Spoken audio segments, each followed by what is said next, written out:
There is a part of you that did not let go, not the part you are aware of, not the worry you named in last week's prayer, or the concern you consciously surrendered in the Monday morning that began this week. A different part. The part that operates below the level of the deliberate. The part that held on even when the hands opened. The part that has been managing what it cannot control through the sheer force of its continued attention, as though the not letting go is a form of protection for what is being held. You know this part. You have felt it in the middle of the night when the concern returns and the sleep does not. You have felt it in the unguarded moment when the conversation ended and the mind immediately returned to the thing it had been holding between conversations. You have felt it in the prayer that released something consciously and then found the same thing running in the background an hour later, not because the prayer was not genuine, but because this part of the interior had not yet been reached by what the prayer offered. God reaches what the prayer's surface did not. He goes deeper than the deliberate, deeper than the conscious release, into the part that is still holding on because it has not yet fully trusted that what is being held will be safe in the hands it is being given to. This is Tuesday, May 5th, 2 days into the week, and the part that is still holding on has had 2 days to consolidate its grip since Monday's beginning. Whatever was not fully released on Sunday is more established now, more certain of its necessity, more convinced that the holding is required. And the Tuesday morning prayer is the specific intervention available before the week has had more time to deepen what is still being held. His word declares in the book of Hebrews chapter 4, verse 12 and 13, that the word of God is alive and active. Sharper than any double-edged sword, it penetrates even to dividing soul and spirit, joints and marrow. It judges the thoughts and attitudes of the heart. And nothing in all creation is hidden from God's sight. Everything is uncovered and laid bare before the eyes of him to whom we must give account, penetrates, divides, reaches what is hidden. That is the God who is present in this Tuesday morning prayer, not the God who receives what the deliberate self presents, the God who reaches what the deliberate self is holding beneath the presenting. Before we enter this prayer, write in the comments right now, Lord, reach the part of me that is still holding on. I open what I did not know was closed. Write it as the invitation to be reached, as the permission the hidden part needs before the reaching can be received. Like this video as an act of choosing to be reached in the places the previous prayers did not fully penetrate. Subscribe to this channel so we can begin every morning together, especially the Tuesdays when the Monday's releasing did not reach everything that needed releasing. And share this prayer with someone who has been trying to let go of something for a long time and has not yet been able to find the place in them where the holding lives. What you send might be the reaching they needed. Now let us invite God into the part that is still holding on. Lord, my God and my Father, I come before you on this Tuesday morning, and I do something I have not yet done with full honesty. I name not just what I am carrying, but where in me it is being carried. There is a part of me that has been holding on to the outcome of the situation I care most about. I released the situation in prayer. I genuinely meant the releasing. And this part of me received the releasing in the outer room and then took the situation back into the inner room and has been managing it there ever since, not defiantly, with the specific fear of the person who loves something too much to trust anyone else with it, even God. There is a part of me that has been holding on to the relationship that I cannot control. I prayed for it. I surrendered it. And this part of me is still trying to influence the outcome through the sustained force of its concern, as though the concern itself is the thing that holds the relationship together.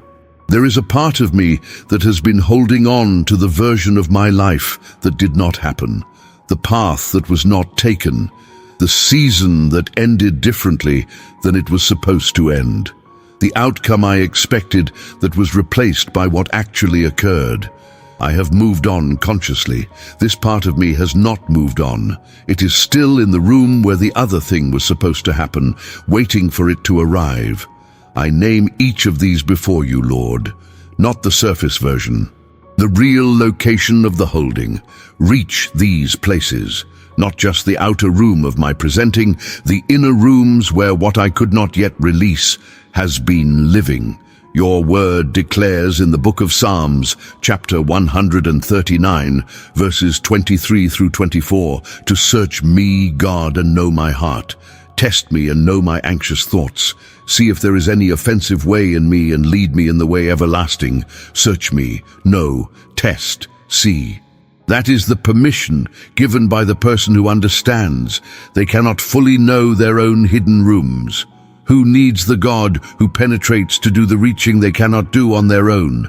Search me, Lord, and find what is still holding on that I have not yet been able to name or reach or release.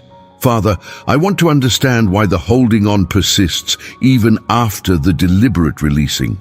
The holding on is almost always about love. That is what makes it so difficult to name as something that needs releasing. The parent holding on to the child's future is holding on because they love the child. The person holding on to the relationship outcome is holding on because they care about the relationship. The person holding on to the version of the life that was supposed to happen is holding on because that version mattered to them. The holding is the love in a form that has not yet found the shape that love is actually designed to take. Love that holds on is love that has not yet learned to trust. Not love that does not care. Love that cares too much to relinquish control. Love that is convinced at a level below the deliberate that what is loved will not be properly attended to if the attention is withdrawn. Love that is performing the function of God over what it loves because it has not yet fully trusted God to perform that function. That is the most honest description of what is still holding on in the person who has been genuinely trying to release it. Not a failure of faith, an excess of love that has not yet found its way to the trust that allows love to release what it loves into hands that love it better. Your word declares in the book of 1 John chapter 4 verse 18 that there is no fear in love, but perfect love drives out fear because fear has to do with punishment. The one who fears is not made perfect in love. The fear at the root of the holding on is the fear of what happens when the thing is given to God and God does not protect it in the way the holding was protecting it, or the way the holding believed it was protecting it. That fear drives the grip that the deliberate releasing has not yet been able to open. Lord, reach the part of me that is still holding on. I open what I did not know was closed. And Father, I want to ask for something about the love itself. Not just the releasing of what the love is gripping, the transformation of the love into the form it was designed to take. Because the love that holds on does not need to stop loving. It needs to love differently. To love from the open hand rather than the closed fist. To love with the trust that what is loved is better held by the one who made it than by the one who loves it. To love in the form of prayer and presence and genuine care without the control that the fear has been adding to the caring. The love that releases is not smaller than the love that holds. It is larger, more mature, more capable of being present to what it loves without needing to control what it loves in order to feel that the loving is effective. Your word declares in the book of John, chapter 21, verse 15 through 17, that after the resurrection, Jesus asked Peter 3 times, "Do you love me?" And 3 times Peter said yes. And 3 times Jesus said, "Then feed my sheep." The love was restored and immediately given its right form. Not possession, service, not control, feeding. Not the grip that kept what was loved close. The open hand that offered what the loved ones needed. That is the shape of love after the holding on has been released. Not less love, differently directed love. Let my love take that shape today, Lord. Released from the grip and redirected to the feeding. The open hand form of the love that the closed fist form was distorting. And I want to ask for something specific about the moment when the love releases its grip in practice. Because the releasing is not only an interior event, it has an exterior expression. The parent who releases the grip on the child's future stops asking the questions that were really about the parent's anxiety rather than the child's well-being.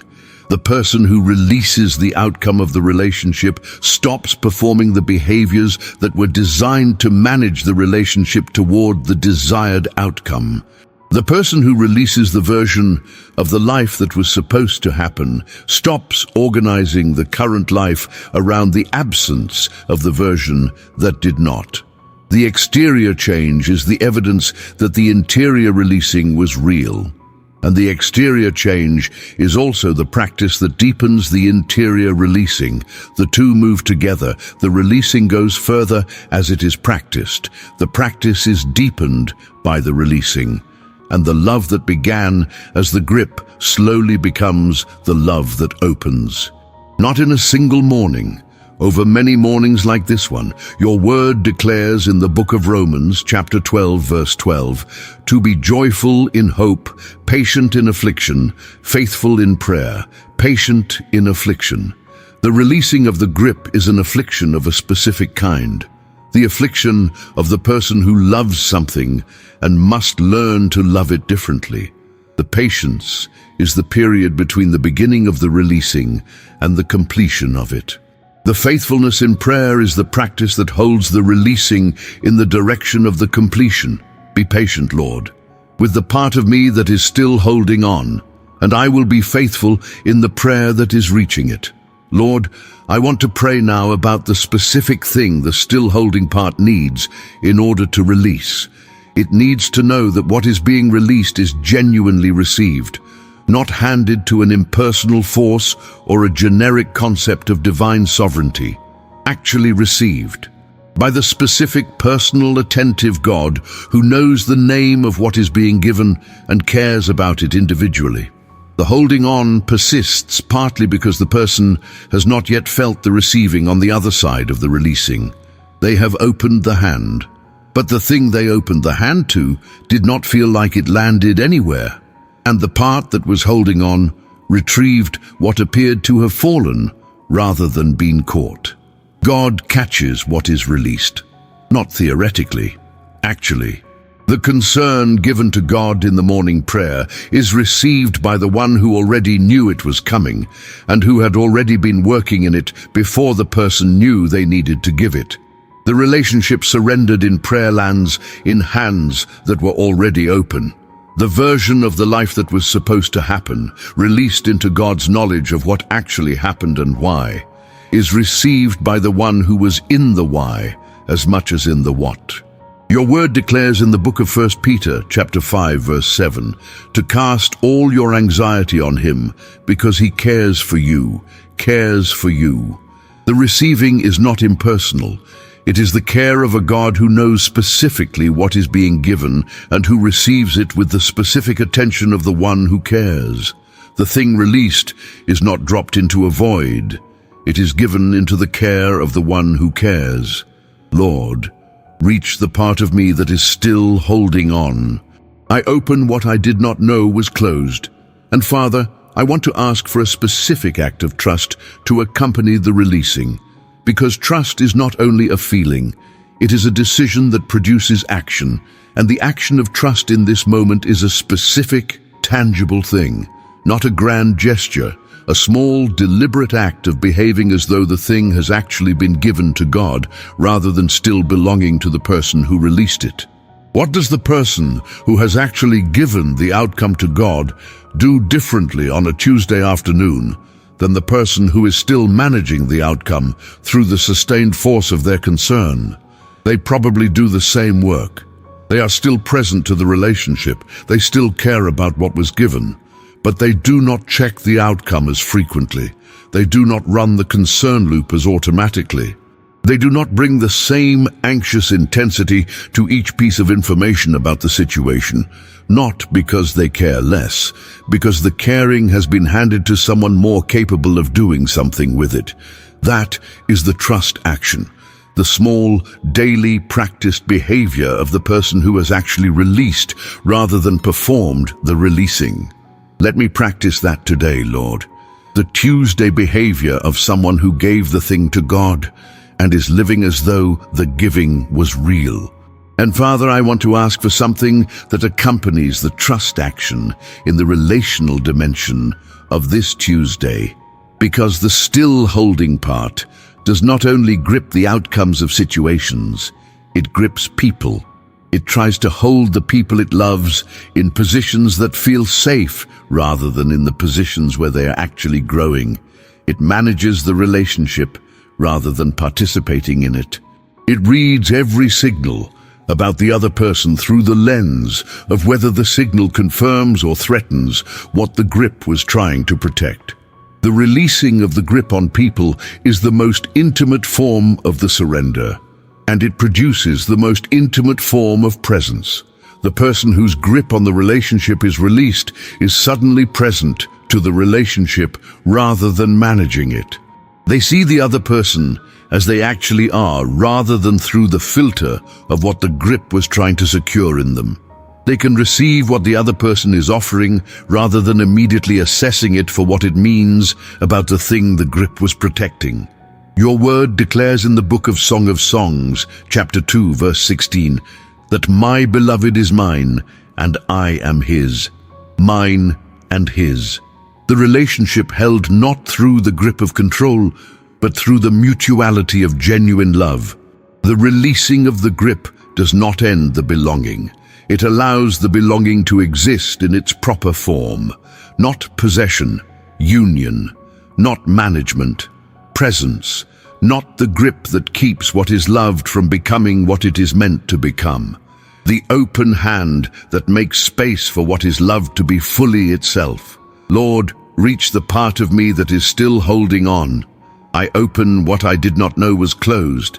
Father, as this prayer closes, I want to receive something about what becomes possible when the still holding part finally releases. Presence, the specific, full, genuinely available kind. The part of the interior that has been holding on is the part that has not been available. It has been in the room with the thing it was holding, rather than in the room with the person who is here. The child who is asking for attention was receiving a parent who was present with the body and absent in the part that was still holding on to the other thing. The spouse who was sharing something was speaking to a person who was hearing with the outer ear and processing with the inner room where the holding was happening. The friend who needed something received the version of the person who was available minus the portion that was occupied with the holding. The releasing opens the interior. The room where the holding was happening becomes available for what has been waiting for it. The child receives the full parent.